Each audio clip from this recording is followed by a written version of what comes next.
አንቺ ካልነገርሽኝ ዶክተሮች መተው ሌላ ህክምና ጀምሪ ቢሉኝ አልጀምርም። በቃ አንቺ ነው መስማት የምፈልገው አልኳት። እዛ የደም ካንሰር አለብሽ አለች። ጥምቀትን አላሳለፍኩም። ገና እዛው ነበርኩኝ። ፋሲካን እዛ ነበርኩኝ። በጣም ከባድ ነገር ነበረ። በተለይ ደግሞ ጥምቀት ለሰንበት ተማሪ ምን ማለት እንደሆነ እሷ እንዳይከፋት ብዬ ፊት ለፊታችን መስታወት አለ የህክምና ክፍላችን ማለት ነው። ሄድኩና መስቶ ሻሽን ሳወልቀው ይኸውልሽ ቁጭ ብላለች እና ጌታዬ ሆይ ፊልተር ነው በለኝ።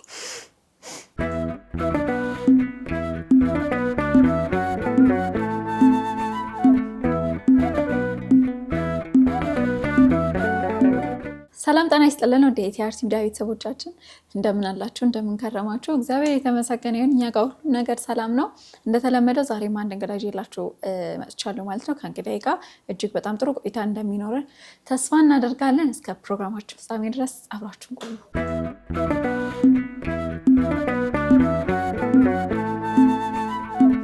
እየተመለከታችሁ ያላችሁት ኢቲአርሲ ሚዲያ ነው። ኢቲአርሲ ሚዲያ ላይ ደግሞ የወጣቶችን ህይወት የሚዳስሰው ዝግጅታችን ነው እየተመለከታችሁ ያላችሁት ማለት ነው። እስከ ፕሮግራማችን ፍጻሜ ድረስ አሁንም ከኛ ጋር ይሁን ቆይታችሁ። እንኳን ደህና መጣሽ። እንኳን ደህና ቆያችሁ። እንዴት ነሽ? እግዚአብሔር ይመስገን። መጀመሪያ ጥሬን አክብረሽ ስለመጣሽ በጣም አመሰግናለሁ። እኔም አመሰግናለሁ። እስቲ እንታወቅሽ። ቤተልሔም ማን ናት? የተወለደች የታደገች መንፈሳዊ ህይወቷ ምን ይመስላል የሚለው። ስሜ ቤተልሔም በረከት ይባላል። የመጣሁት ከሳሪስ አዲስ ሰፈር አዲስ አበባ ደብረ ገነት ቅድስት ኪዳነ ምሕረት እና ደብረ ፍስሐ ቅዱስ ገብርኤል ቤተክርስቲያን ፍኖተ ሎዛ ሰንበት ትምህርት ቤት ነው ያደግኩት። እዛው ሳሪስ ውልደት የነበረው ወሊሶ ነው። የወሊሶ ልጅ ትንሽ ጊዜ ወሊሶ ቆየሁና ክርስትና የተነሳሁት ዮሴፍ ቅዱስ ዮሴፍ ደብረ ናዝሬት ነውና እዛ አካባቢ ነው ያደግኩት። ተወልጄ ያደግኩት ሳሪስ። የትምህርት ደረጃ አሁን አካውንቲንግ ሁለተኛ ዓመት ጨርሼ ወደ ሶስተኛ ዓመት። በጣም ጥሩ። የቤተልሔም የልጅነት ህይወቷ ምን ይመስል ነበር? እንዴት ነበር? እስኪ አጫውቺ። ሰንበት ተማሪ ነሽ? ይሄ ከጊዜ በኋላ የመጣ ነው ወይስ ከመጀመሪያም ጀምሮ በሰንበት ትምህርት ቤት ነው ህይወትሽን ያሳለፍሽ? ህይወቴ ከታች ጀምሮ እናቴ የሰንበት ተማሪ አገልጋይ ናትና የፍቅረ ጊዜ በጣም ደስ ይላል። ትልቅ ደብር ነው በነገራችን ላይ እና እዛ አካባቢ እሷም እዛ ስላደገች ወደዛ ትገፋኝ ነበር። እሷም ፋዘርም ወደዛ ይገፋፋኝ ነበር። እዛ በቃ ወደ 5ኛ ክፍል ምናምን ጀመርኩኝ ሰንበት ትምህርት ቤት 5ኛ ክፍል ጀመርኩ። ከዛ እያልኩ 8ኛ ክፍል ላይ አቆምኩኝ። ያቆምኩበት ምክንያት ወጣት ክፍል ሲወጡ ምናምን አባቴ ፊልድ ሲወጣ ካፕል ሆነና በቃ አንቺም እንደዚህ ነው እና በቃ ወረዳ አይቻልም ተባልኩኝ። የብዙ ወላጆች ሀሳብ ያው እነሱ ስላደረጉን ያላደረግም ያው የወላጆች ደግሞ እንደዛ ስለሆነ በቃ እሺ ብዬ ታውኩት። ወረዳ ወደ 8ኛ ክፍል ላይ ስገባ በቃ ማንም አልሰማም ከዚህ በኋላ አቁም እንዳትሉኝ ብዬ 8ኛ ክፍል ጀመርኩት። እስካሁን አለሁኝ ማለት ነው። እንዴት ነው የሰንበት ትምህርት ቤት አገልግሎት እንዴት ትገልጫዋለሽ? ይሄ ልጅነትን በመንፈሳዊ ቦታ ማሳለፍን እንዴት ትገልጫዋለሽ? መመረጥ ነው ብዬ አምናለሁ። ምክንያቱም የሆነ አሁን ላይ ያለው ዓለምን ትተሽ ሙሉ ለሙሉ በቃ መንፈስሽን ወደዛ ነው የምትይው። በቃ ቤቴ ማናት ስትባይ እዛ ሰንበት ትምህርት ቤት እንትናት በመጥፎ ነገር ትዝ አይልሽም እና በቃ መስመራችን ሁሉ ነገራችን እድገታችን ይዘን የምንሄድበት ቦታ ነው ብዬ አምናለሁ። እንግዲህ ቤትዬ ከቅርብ ጊዜ በኋላ አንድ የገጠመሽ ትልቅ ችግር ነበርና ይሄ ነገር በገጠመሽ ነገር ውስጥ እጅግ በጣም ፈተናዎች፣ ጽናቶች፣ እግዚአብሔርን ማመኖችን አሳልፈሻልና በጣም ለብዙ ሰው እንዳንቺ አይነት ችግር ገጥሟቸው ወይም እየገጠማቸው ላሉ ሰዎች ትምህርት ይሆናል ብለን ነው። እስኪ ዘርዘር አድርገሽ ንገሪኝ። ምንድነው 2016 ላይ ምንድነው የተፈጠረው? 2016 የሆነ የቤተሰብ ችግር ነበርና በጣም ስትረስ ውስጥ ነበርኩኝ።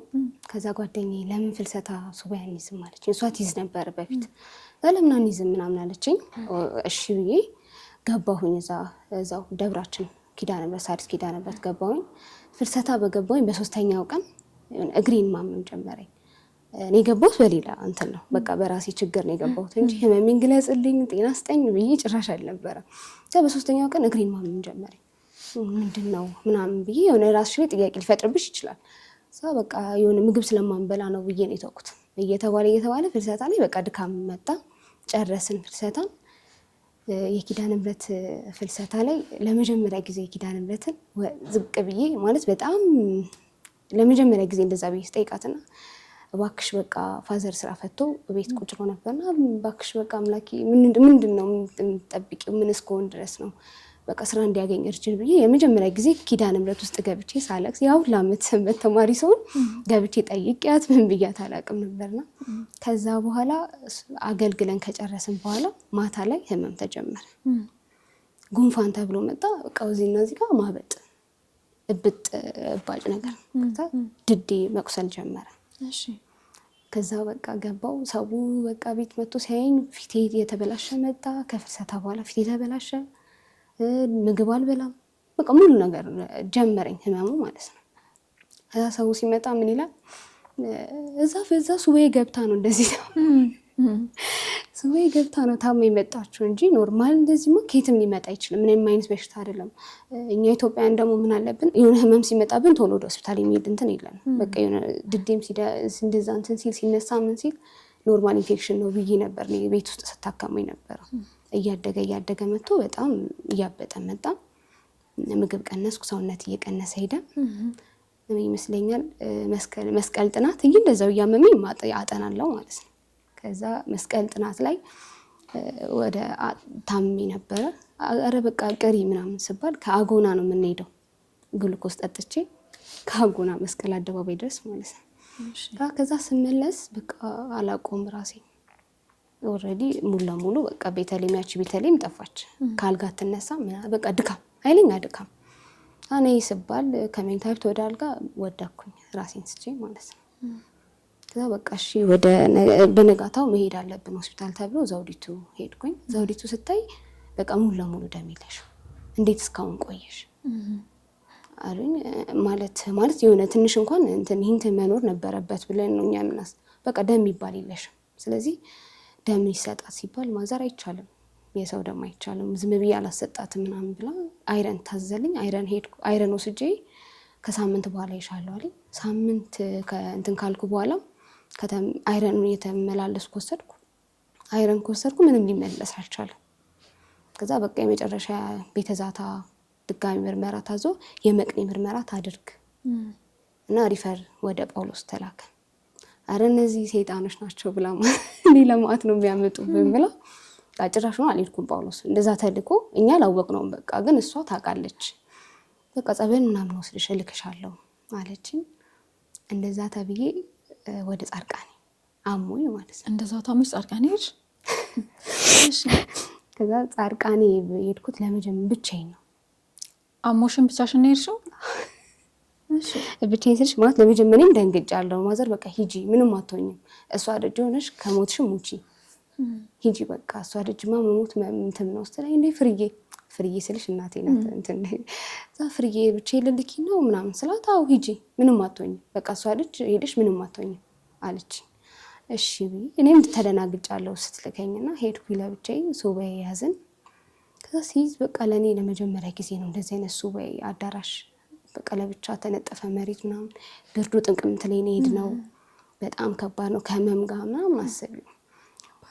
ከዛ በቃ እዛው ጨረስኩኝ። 7 ሱባኤ ያረኩኝና በቃ እጄ ኖርማል ተመለሰ። እንደዚህ አልነበረም። እጄ ደም ቢጫ ነበር። በቃ ፍርዬ በቃ ተመልሷልና ልምጣ ጨረስኩኝ። 7 አንድ ሱባኤ ጨርሻለሁ ልምጣው ስላት በቃ እኔ እሱ እጅሽ ከተመለሰ ምን ትፈልጊያለሽ ብላኝ ከጻርቃኔ በ7 አንድ ሱባኤ ጨርሼ ተመለስኩኝ ማለት ከኔ ጋር ሄዱት እዛ ቁጭ አሉ። ከዛ እኔ ተመልሼ የመጣሁኝ ወደ አዲስ አበባ። ግን ትንሽ አትቆይም ነበር ምናምን ሲሉኝ አይ እኔ እቸኩላለሁ፣ ያው የዓለም ነገር ቆሞ አይጠብቅሽም እና ትምህርት ቤት መግባት አለብኝ ፈተና ትቼ ነው የመጣሁት ብዬ በቃ በአንድ ሱባኤ ተመለስኩኝ። እዛ ጻርቃኔ ከተመለስኩ በኋላ በቃ ደህና ነኝ ብዬ 1 ሳምንት ትምህርቴን ጀመርኩ ምናምን በቃ ህይወት ይቀጥላል። እዛ በ15ኛው ቀን በቃ እንደ አዲስ ተነሳ ማለት ነው። ያለው ድካሙ ተነሳ። በቃ እሺ የመጨረሻ ምርመራ እናርግ ተብሎ እንትን መገናኛ ሸገር ፒያሳ የሚባል አለ ዶክተር አብይ የሚባል እሱ ጋር ሄድን። እዛ ስንሄድ እሱም ደም የለሽም በቃ ጭራሹ ደም የሚባል የለሽም፣ እንዴት እስካሁን ደም አልወሰድሽም አለኝ። አስረዳን ያለውን ነገር በቃ አይረን ማዘዝ አለብን አለ። እሱም አይረን አዘዘልኝ ለሳምንት። ጭራሽ ወረደ። በቃ ከዚህ በኋላ ወዴት መሄዳችን ሪፈር መጻፍ አለበት ወደ ጳውሎስ አለኝ። ጳውሎስ ምርመራ ተላከልኝ።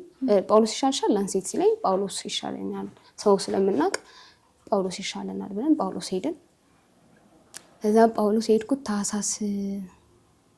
ታህሳስ መጀመሪያው አካባቢ ነው ጀመርኩኝ ምርመራ። ስጀምር በቃ ይሄ እንዴት ነው እዛ ስታያቸው ምናምን ትደነግጫለች። ማለት ካንሰር ነው ብዬ እኔ አላውቅም። ሙሉ ለሙሉ ከጭንቅላቴ አውጥቼዋለሁ። ወይ ካንሰር ይሆናል ምንም አይነት ግምት የለኝም። በቃ እሺ ተብሎ ምርመራ ተደረግኩ። መጥቶ በቃ በ24 ቀጠረኝ ጳውሎስ ማለት ነው። በ24 ትመጫለሽ አለኝ። እሺ አልኩት፣ ሄድኩኝ። ከዛ በ13 ቅዳሜ በ12 በነጋታው በ13 አቡነ ሀራ እንሄዳለን አለች ማዘር ማለት ነው። ማታ አመመኝ፣ በጣም አመመኝ። ማመም ስልሽ በቃ ኖርማል ህመም አይደል፣ በቃ ሐሞት እስክተፋ ድረስ ምግብ አልበላም ነበረ ምናምን። በቃ እንጂ ሌሊት እንደዛ እያመመኝ ማዘር ዞር ብላ አታየኝም ስልሽ ጸሎቷን ነው እሷ። በቃ ጸሎቷን እዛ ጋር ቁጭ ብላ እኔ እንደዛ እያመመኝ አባቴ ይዞኝ ምናምን። ከዛ በነጋታው አቡነ ሀራ ሄድን። አቡነ ሀራ ጠለገጣፎ ማለት ነው። ስንሄድ አቡነ ሀራ በቃ ምን አይነት እኔ ነኝማ እንዴት እንደሄድኩኝ መሄድ አልችልም ነበር። ትንሽ በቃ ዝች መራመድ አልችልም ነበር። አቡነ ሀራ በጣም ከባድ ሰው ሲያይሽ መንፈሱ እኮ ነው መንፈሱ ነው የሚያዛት ምናምን እያለ ጭራሽ እንትን ይለኛል።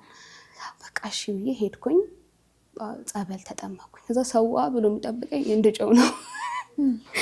እንደዛ ነው የሚታሰበው ነገራችን ላይ ሰው ላይ ጸበል ስንሄድ ከታመመ በቃ ብጠበቅ ማዘር ታስጠምቀኛለች፣ ካህን መጥቶ አስጠመቁኝ፣ ምንም ነገር የለም። እሷ ራሷ አላመነችም። እሷ ራሱ መንፈስ ነው ብላ ነው መሰለኝ ያሰበችው። ያው በቃ ሁለት ሀሳብ ላይ ናት።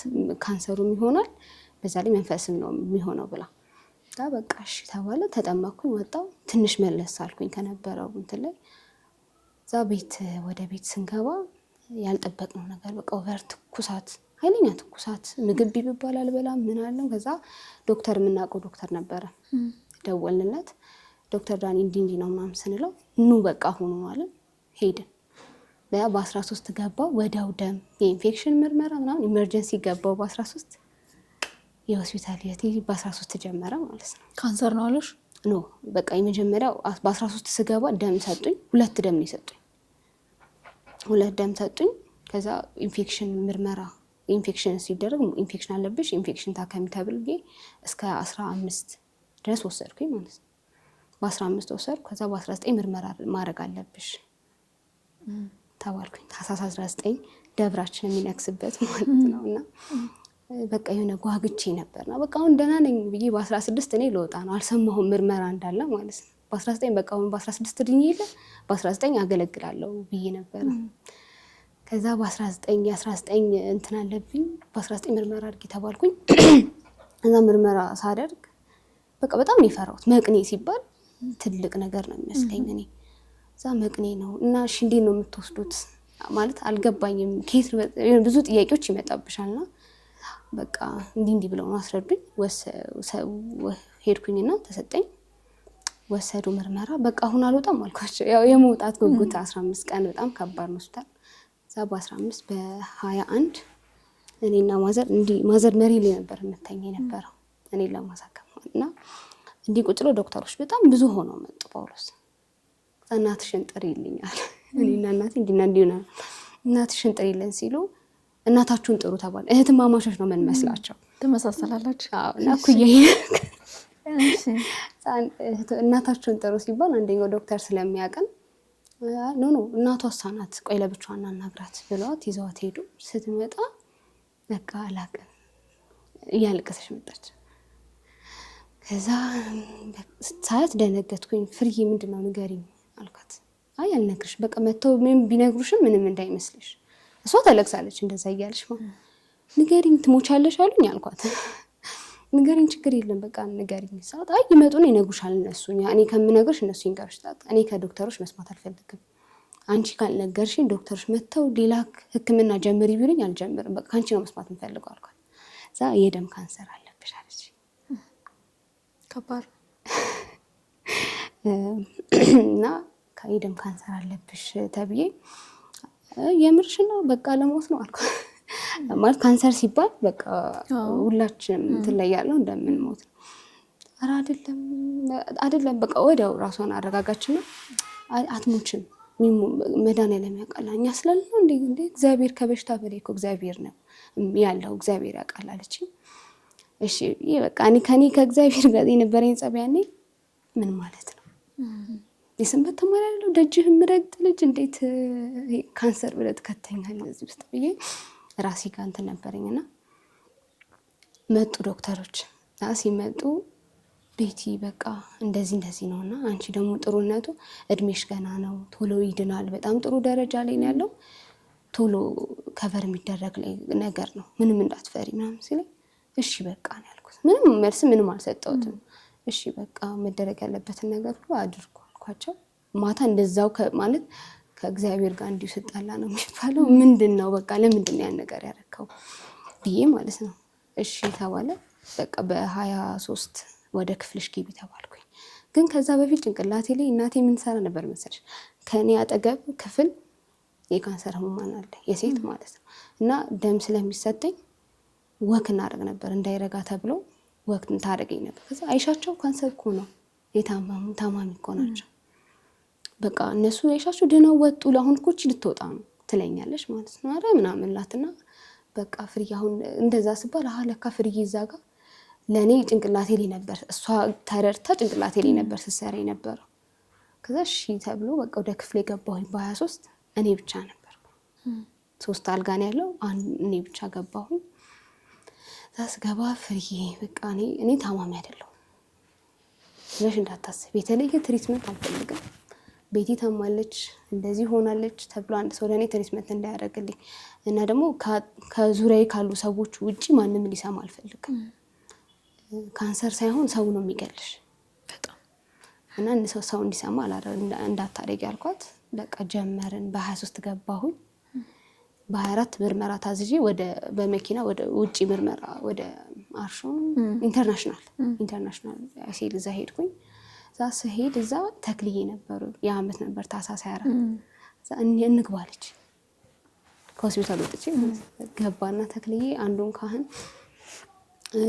አባ እንደዚህ ተብላለች እና ጸሎት አድርጉላት ስትላቸው አራት መስለም የታታማለች እንዴት እንደዛ ታያለሽ እንግዲህ እነሱ ሸታቸው ነው በቃ እንግዲህ ተክልዬ ዳብሷት ብለው ወጣን ገባሁኝ ወደ ሆስፒታል ታስገባው በቃ ተብሎ በ25 ተጀመረ ማለት ነው ኬሞቴራፒ ግን ከመጀመሪያ በፊት አስረዱኝ ኬሞ ምንድነው በምንድነው የምወስደው እንዴት ነው የምወስደው አልኳቸው የሆነ ወረቀት አመጡልኝና ሲመተው ስፈርም በቃ ልትገሉኝ ነው ማለት ለምን ፊርማ አስፈለገ ምናምን ስላቸው መጀመሪያ አንብቤው ከዛ ሳነበው አምነሽበት ነው የሚመጣብሽን ሳይድ ኢፌክት ሙሉ ለሙሉ አምነሽበት በቃ ምን ተቀብያለሁ ብለሽ ነው የምትፈርሚው ፈረምኩ በቃ አስረዱኝ በኪኒን ነው የምትወስጂው በኪኒን በደም ስርና በጀርባ አጥንት ነው የምትወስጂው አሉኝ እሺ ብዬ መጀመሪያውን ዙር ጀመርኩኝ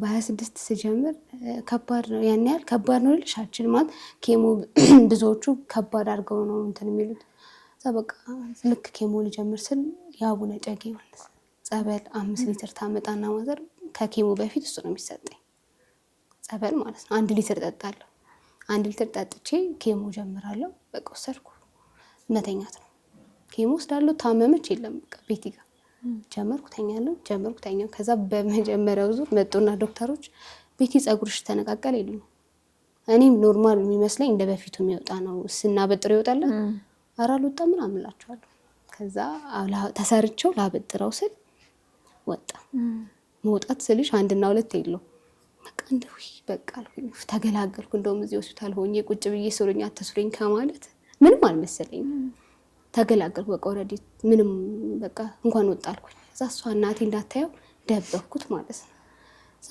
ልትሰረኝ ክፍት ስታረገው አየችው ጸጉርሽ ወጣ እንዴ አለችኝ አዎ ማለት እኔን ለመሸፈን በቃ በጣም ለምን ጣልሹ እንዴ እኔ ሳላይ ምናምን አለችኝ አዎ ምን ይሰራልሻል አየሽም አላየሽም ጥቅም የለውም በቃ ጣልኩት አልኳት እዛ ሁለተኛው ጊዜ በቃ ነበረችና ሳበጥረው ተሰራችኝና አበጥሬው ሰውጣ ሙሉ ለሙሉ ከጭንቅላቴ ወጣ ማለት ነው ጸጉሬ እሺ እንዴት ማለት በጣም ከባድ ነውና እሷ እንዳይከፋት ብዬ ፊት ለፊታችን መስታወት አለ የህክምናው ክፍላችን ማለት ነው ሄድኩና ሻሽን ሳወልቀው ይኸውልሽ ቁጭ ብላለችና ጌታዬ ሆይ ፊልተር ነው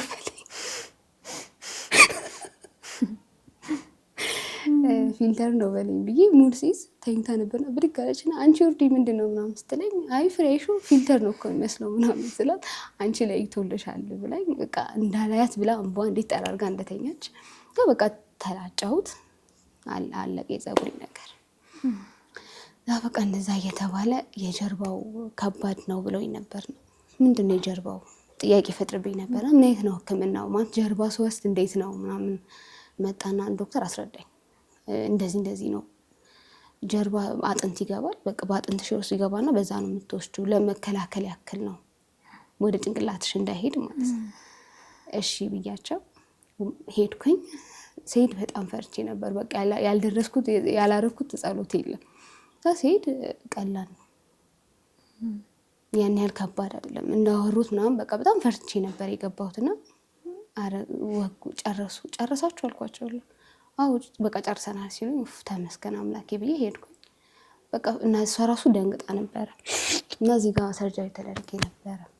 እሱ ምርመራ ነበረ። ይሄን ራሱ አላወኩም። በቃ ዝም ብዬ ሄድኩኝ። መርፌ ወጉኝ። ወዲያው እንደዚህ ያዩዋቸው ነው ይሰሩ። በቃ አውጦ ምርመራ ከዚህ እናርግ ብለው ከእባጩ ማለት ነው። ከዛ እሺ ተብለው ተወሰደ። እሱ በቃ እንዲሁ እያለ ሆስፒታል 5 ወር ተቀመጥሽ ማለት ነው። ከዛ የሆነ መሀል አካባቢ ምን አየሁኝ? ህልም አየሁኝ ማለት ነው። ህልሙ ምን አይነት መሰለሽ? ጸበል እኔና እናቴ ልንጠመቅ ሄደን እኔ አልገባም በቃ እናንተ ግቡ ብያቸው እሷ ገባች ፍርዬ ማለት ነው። ከዛ እኔ የሆነ ሴትዮ መጣችና ቤቲ ካህን ቄስ እየጠሩሽ ነው አለች። እኔ ስሜን ከታወቀችው ብዬ እሺ እኔን እርግጠኛ ነሽ እኔን ነው አልኳት። አዎ አንቺ ነው ቄስ እየጠሩሽ ነው ስትለኝ ስገባው የኪዳን እምነት ስላለ ነው። እሷና ነጭ በነጭ የለበሰች እና አጠገብ ላጠገብ ቁጭ ብለው በሽምብራ በማንኪያ አንድ ሽምብራ ሰጠችኝ። ከዛ ብድግ ስል ህልም ነው ተቀብያለሁ። ግን ሽምብራውና ያንን ህልም እዛ ጻድቃኔ ሆኜ የማውቃት ልጅ ነበረች። አስፈቷት እሷና እንዲህ ህልም አይቻለሁ ስላት እግዚአብሔር ምን ቢወድሽ ነው ዓለም ላይ የሆነ ፈተና ነበረሽ እና እሱን ሆስፒታል ሆነሽ እንድትጨርሺው አድርጎ ነው ሆስፒታል የከተተሽ እንጂ አንቺ ታመሽ አይደለም አለች። ማለት በቃ ዲቴል ሙሉን አስረዳችኝ የህልሙ ፍቺ ማለት ነው። በቃ ነው ብዬ እሺ ብዬ ምንም አትይም በቃ እንደዛ ከሆነ እንግዲህ እግዚአብሔር ያመጣው ስለሆነ ምንም ላደርግ አልችልም ብዬ ተቀበልኩ። 5 ወር ሙሉ በጣም ከባድ የሆስፒታል ጊዜ ያሳለ። ከባድ ስልሽ ህመም ሳይሆን በሰዎች ማለት እንዴት ልበልሽ፣ ቤተሰብ አንዳንዴ ጥምቀትን አላሳለፍኩም። ገና እዛው ነበርኩኝ፣ ፋሲካን እዛ ነበርኩኝ። በጣም ከባድ ነገር ነበረ። በተለይ ደግሞ ጥምቀት ለሰንበት ተማሪ ምን ማለት እንደሆነ እና በቃ ጥምቀትን ጳውሎስ ደግሞ ይገባ ነበረ ቅዱስ ሚካኤል አዲሱ ሚካኤል ነው። በመስኮት ሆኜ ሳያቸው በቃ ለመጀመሪያ ጊዜ ምርር ብዬ ያለቀስኩት ሆስፒታል ያን ቀን ነው። መቼም የማረሳው ሆስፒታል ጊዜ እንደዚህ አለፈ ማለት በቃ አለፈም ለማለት ራሱ ይሄን ትንሽ እንትን ይላልና በመጋቢት ሚያዝያ ላይ ትወጫለሽ ተባልኩኝ። 4ቱን ዙር ጨርሼ ማለት ነው። 4ኛ ዙር ላይ በቃ ትወጫለሽ ተባልኩኝ። ሚያዝያ ፋሲካ በ12 ነው፣ በ15 ውጭ ተባልኩኝ። ወጣሁኝ። ድነሽ ነው? አዎ በቃ ኦልሬዲ የመጀመሪያው ጊዜ ታርጌታቸው መጥቶላቸዋል። ብዙ አልነበረም፣ ከፍተኛ መጠን አልነበረም። አዎ ስንት መሰለሽ 10% ነበረ። 10%ቱን ታርጌታችን አንቺ ማዳን ነው እንጂ ከበር ማድረግ አይደለም ብለውኛል። ታርጌታቸው የነበረው 1% ሌዛ ነው። የመጀመሪያው ዙር ላይ ደግሞ ሙሉ ለሙሉ ጠፍቷል። ግዴታ ህክምናው ማለቅ ስላለበት አንዴ ሲጀምሪው ማለቅ ስላለበት ነው ብለውኝ ነው እንደዛ እንትን ያሉኝ። ከዛ በቃ ሚያዝያ ላይ ወጣሁኝ። ስወጣ ህክምና ነበረው ተመላልሽ ወስድ ነበር መድኃኒት እና በቃ የፈተናው ሁሉ ነገር የጀመረው ታህሳስ ለመግንት ላይ ነው፣ ሚያዝያ ላይ ማለት ነው። እንዴት ሆስፒታል በጣም ከባድ ነው ይባላል አይደለም? እውነት ሆስፒታል ምንድነው ትማሪበታለሽ፣ ብዙ ነገሮችን ትማሪበታለሽ። ሞት ምን እንደሆነ ታየዋለሽ። እያየሻቸው ሞት ሰው ሊሞት ይችላል። የህይወትንና የሞትን ጥግ ነው እዛ ሆነሽ የምታይበት። ብዙ ነገሮችን ታሳልፊበታለሽ። ከሆስፒታል ስትወጪ ሰው ይመጣና ይሽና እቺ ነገር በጣም ነው የምትሰብረው። እና ምናምን ይላሉ እና ከዛ ሰው እኔ ጋር ሰው አይገባም ነበረ። ሰው ጋር ከተቀራረብኩኝ ኢንፌክሽን ከታመምኩ ደግሞ ረጅም ጊዜ ነው የሚወስድብኝ የነበረውና ለበሽታ ቅርብ ስለሆንኩኝ አይቻልም እባል ሰው በር ላይ ቆሞ ምናምን አይት ከዛ ሰው ሳይ ተላላፊ በሽታ ነው ያዛት ይሉኛል ማለት ነው። ኧረ በቃ ማለት አዲስ ሰፈር በቃ ብዙ ሰው ደግሞ እዛ ስለነበር እድገቴ ያቀኛል። በቃ ከትውልድ እዛው ስላደኩ ቤቲ በቃ ያላቸው እነሱ እንትን ወፍራም ሰው እንደዛ ወደዛ የምትል ምናምን ነውና ተኝቼ መጥቶ ወይኔ ያቺ ልጅ እንደዛ ሆና መጣች ምናምን ይላሉ። ለምን አትነግሪኝ ምንድነው የታመመችው ይላታል ማዘርን ማለት ነው። ምንም አልታመመችም በቃ ትንሽ ነበር ደማነስ እሱ ነበር በቃ ታከሟል አሁን ይላታል። በቃ ፍርዬ እኔ እንድድን ከፈለሽ ከዚህ ሰፈር አስወጪኝ አልኳት። አስወጪኝ ማለት በቃ ኮዬ እንግባ ኮዬ ማለት በቃ ብቻችንን የምንሆንበት ሰው ቢያንስ እዛ ሰው አታውቂም ራስሽንም ታዳምጭበታሽ በቃ መውጣት አለብን አልኳት። እንደዛ ገብተን ወደ ሰኔ ላይ ከዛ ሰፈር ወጣው ማለት ነው። በሰው ምላስ ማለት ነው። ከዛ ኮዬም ገባን። ኮዬም ጥሩ የሚሆን መስሎኝ ነበረ። በቃ አንድ ክፍል ለብቻ የተሰጠኝ ምናምን ክፍል ብቻ ነው የማየው። እንደዚህ ቀና ስል ከዛሽ ክፍል አልወጣም። በቃ በፊት ህይወትሽን ሙሉ ለሙሉ ታጫዋለሽ። እኔ መሰለኝ የነበረው ከሆስፒታል ስወጣ ቤተልሔም በረከት የበፊት ህይወቷን ታስተካክለዋለች በቃ እንደ በፊቱ ትመለሳለች ነበር።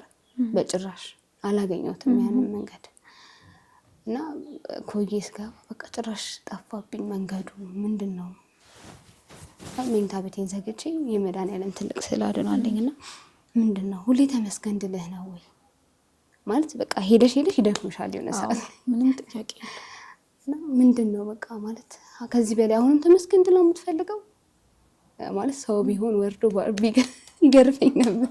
እና ምንድነው በቃ ከዚህ በላይ እሺ አሁንም ተመስገን ልበል ይደክማል እኮ የሰው ልጅ ነኝና አምላኬ ያ ሁላ መርፌ ገባብኝ መድኃኒት ያ ሁላ ወሰድኩኝ እሺ ከዚህ በላይ ምንድነው የፈለከው ምን እንደልህ ነው የፈለከው አሁንም ተመስገን ልበል እሺ በቃ ተመስገን አሁን እሺ በቃ እኔ በፊት ህይወቴን መልስልኝ አልኩት።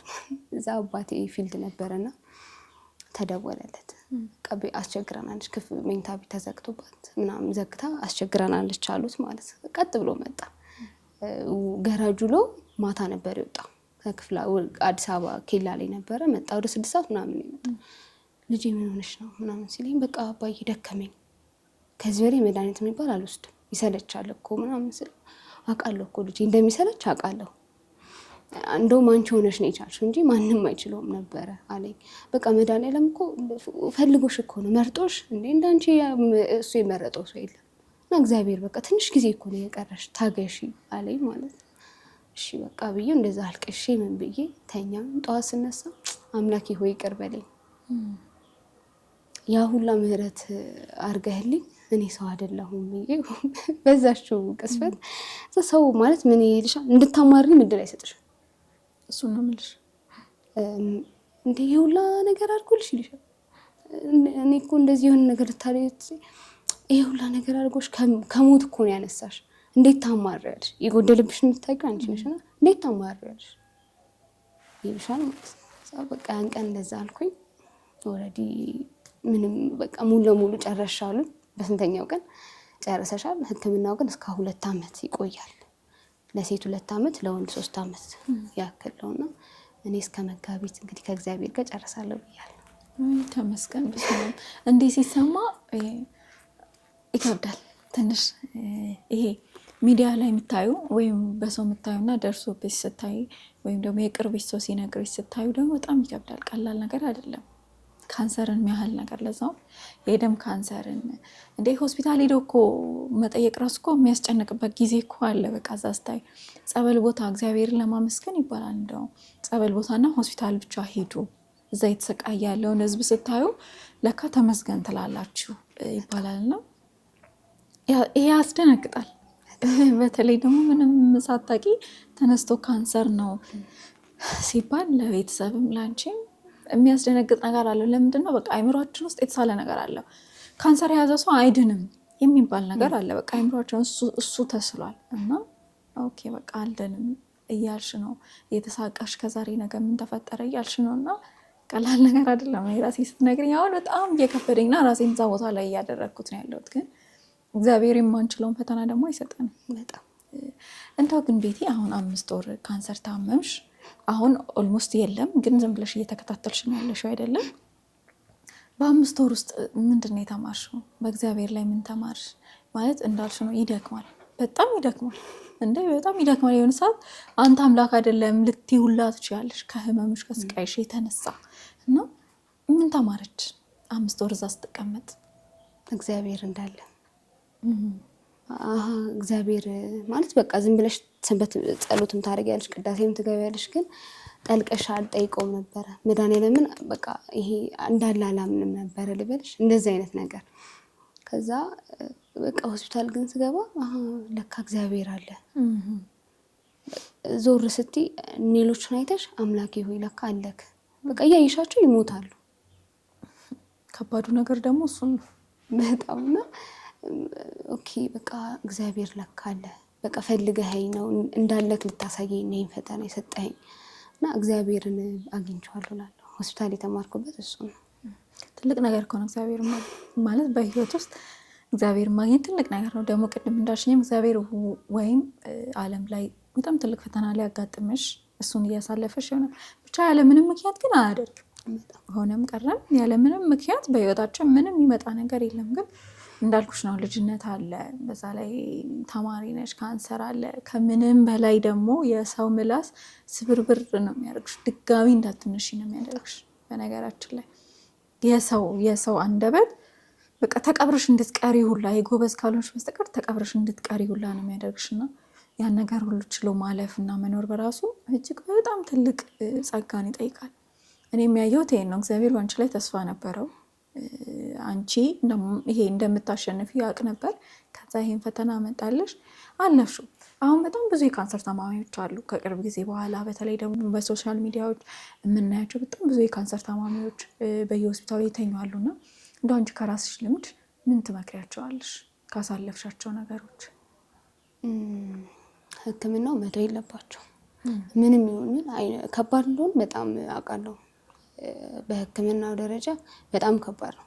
እዚሁ ይድናል ከተባለ እዚሁ ቢጨርሱ በደንብ ተከታትለው በቃ ሙሉ ለሙሉ ተከታትለው መጨረስ በደንብ እንደሚቻል፣ በዛው ልክ ደግሞ በቃ ጎን ለጎን አድርገሽ ነው ሕክምናውንም እምነትሽንም ሙስሊምም ቢሆን ኦርቶዶክስም ቢሆን ፕሮቴስታንትም ቢሆን በቃ ጎን ለጎን አድርገሽ ነው እዛው መዳን እንደሚቻል ማመን አለባቸው።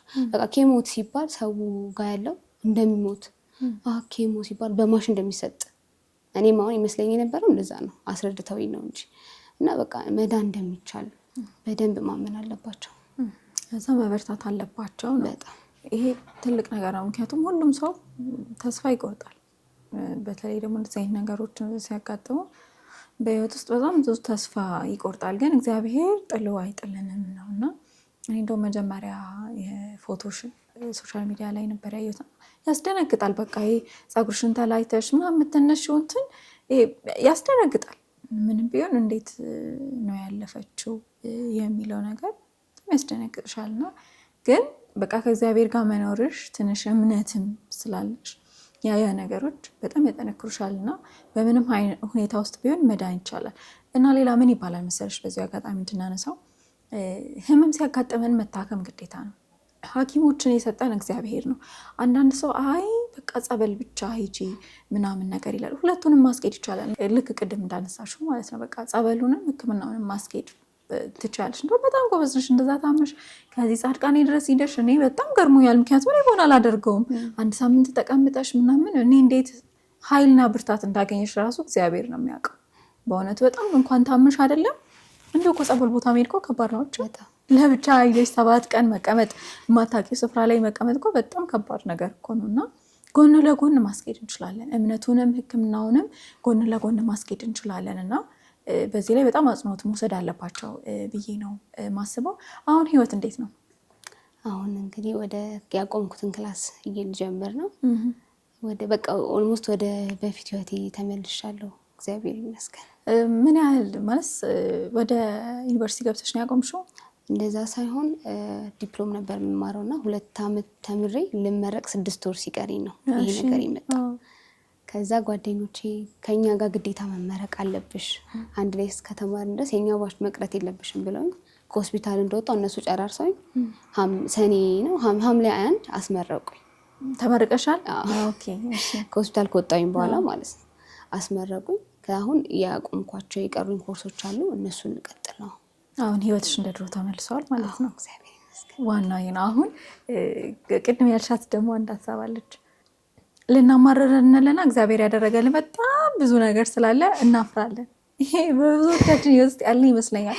ህይወት ግን እንድታማረር ታስገድድሻለች፣ በጣም ታስገድድሻለች። ግን ወደ አይምሮች ደግሞ ትንሽ መለስ ስትይ ከምን ውስጥ ደግሞ እንዳወጣሽ ደግሞ እግዚአብሔርን ታስቢያለሽ። እና ይሄ በጣም ከባዱ እንደውም ፈተና ይሄ ይመስለኛል። ግን ከዛ ሁሉ ነገር አልፈሽ ትምህርትሽን ጨርሰሽ ተመርቀሽ አሁን እንደዚህ ላይ መድረስ በራሱ በጣም ትልቅ ተአምር ነው። እና እንደው በመጨረሻ ማለት የምትፈልጊው ነገር ካለና ማመስገን የምትፈልጊያቸው አካላቶች ይኖራሉ ብዬ አስባለሁ። እድሉን ልስጥሽ። እሺ፣ በመጀመሪያ እዚህ ላደረሰኝ ለመድኃኒዓለም ክብር ምስጋና ለእርሱ ይሁን እና ማለት ከእንትን የማትለየው ኪዳነ ምሕረት አሳዳጊም ቅዱስ ገብርኤልም በቃ ማለት አመስግነሽ እንትናት አልጨረሻቸውም የነሱ ውለታና በቀጣይ ማመስገን የምፈልገው እናቴ ነው። እናቴ እኔን ስታሳክም ሁሉ ነገሯን ትታ ነው ስልሽ ልጆቿን በትና ከኔ ታናናሽ እኔ የመጀመሪያ ልጅ ነኝ እና ታናናሾቼን ሙሉ ለሙሉ በትና ነው በቃ እሷ መዳን አለባት ብላ እኔም አባቴ ፊልድ ስለነበረ ግዴታ ስራውን እሱ መስራት አለበት እና እናቴ መሬት ላይ እየተኛች ወደዚህ ወደዛ እያለች ነው እና ያሳከመችኝ። ለእሷ በጣም አመሰግናለሁ። ከዚህ በላይ ደግሞ እኔን ክብር ለማየት ያብቃሽ። አሜን። ትልቅ ነገር እና ጓደኞቼ ስልሽ ጓደኛ ለማለት ራሱ ይርቅብኛል። ሆስፒታል እህትና ወንድሞቼን የያዘችልኝ አንድ ጓደኛ አለችኝ ቤት ውስጥ ቁጭ ብላ ማለት ነው። እሷ ትምህርት ቤት ልካቸው ምን ብላ አንድ በቃ ማለት እንዲህ ነው ብለሽ ማዘረዝሪ ውለት የለ። ከዛ ቤቲ ደግሞ የምትባላለች ከሃይ ስኩል ጀምሮ አብረን የመጣን እሷ ደግሞ ፍርዬ ደከመሽ ልምጣልሽ ዛሬ እኔ ልደር ትላታለች ሆስፒታል ማለት ነው። እና እሷም በጣም አመሰግናለሁ። ሁለታችሁም ክበሩልኝ። የሰንበት ትምህርት ቤት ያገኘኋቸው ምርጥ ጓደኞች አሉኝ። እነሱም አመሰግናለሁ። እኛም በጣም እናመሰግናለን። በእውነት በጣም ትልቅ ነገር ነው የተማርነው። እኔ ራሴ ስቅቅ እያልኩ ነበር የሰማሁት። እንግዲህ አስቢ አንቺ ደግሞ ኑረሽዋልና እዚህ ድረስ ከዛ ካለሽበት ቦታ ድረስ እዚህ ድረስ መጣሽ። ይህን ቆንጆ የህይወት ታሪክሽን፣ ልምድሽን፣ ውጣ ውረዶችሽን ስላካፈልሽን በጣም እናመሰግናለን። አሁንም ቢሆን መድኃኒዓለም ከዚህ በተሻለ ጤንነት ላይ አድርጎሽ ከፍተኛ ደረጃ ላይ ደርሰሽ እንደዛ ጎንበስ ቀና እያለች ያስታመመችሽን እናትሽን የምትጦሪበት ደስታዋን የምታሳይበት አመት ጊዜ ያድርግልሽ። በትልቅ ነገር ያገናኘን። አሜን። እናንተ ማክብራችሁ ስለጠራችሁኝ ይሄ ህይወት ያስተምራል ብላችሁ እዚህ ስለጋበዛችሁኝ አመሰግናለሁ። እኛም እናመሰግናለን። ተመልካቾቻችን እንግዲህ የዛሬው ትንሽ ለየት ያለ ነው ከእስከዛሬው ማለት ነው። ብዙ ነገር እንደተማራችሁበት ተስፋ አደርጋለሁ። ምክንያቱም እኔ በጣም ብዙ ነገር ስማርበት ነበርና ከምንም በላይ የእግዚአብሔርን ቸርነት ያየሁበት የህይወት ታሪክ ነው። በቀጣይ በሌላ እንግዳ እስከምንገናኝ ድረስ ቸር ቆዩልን።